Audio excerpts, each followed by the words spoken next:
আমার আজকের রেসিপি শিং মাছ দিয়ে লাউ। শিং মাছ দিয়ে লাউ আমি খুব সহজ রেসিপিতে করে দেখিয়েছি। এখানে আমি শিং মাছ ভালোভাবে কুটে ধুয়ে নিয়েছি।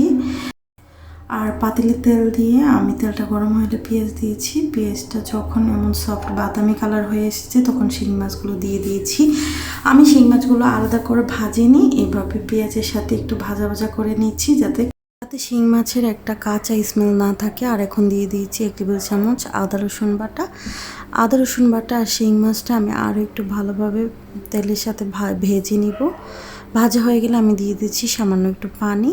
আর আমি মশলা নিয়ে নিচ্ছি 1/2 চামচ জিরার গুঁড়া, 1/2 চামচ ধনিয়ার গুঁড়া, 1/2 চামচ মরিচের গুঁড়া আর 1/2 চামচ হলুদের গুঁড়া, স্বাদ মতো লবণ।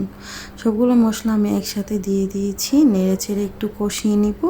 এই কষানোটা যত বেশি ভালো হয় রান্নাও তত বেশি মজা হয়। একটু পানি দিয়ে একটু পরপর এভাবে আমি বেশ কিছুক্ষণ কষিয়ে নিয়েছি। এখন আগে থেকে কুটে ধুয়ে রাখা লাউগুলো আমি দিয়ে দিচ্ছি। লাউ দেওয়ার পর এভাবে নেড়ে চেড়ে আমি মিশিয়ে দিব।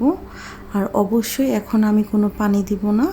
লাউ দেওয়ার পর লাউ মশলার সাথে আরও কিছুক্ষণ এভাবে ঢাকনা চাপা দিয়ে আমি কষিয়ে নিব।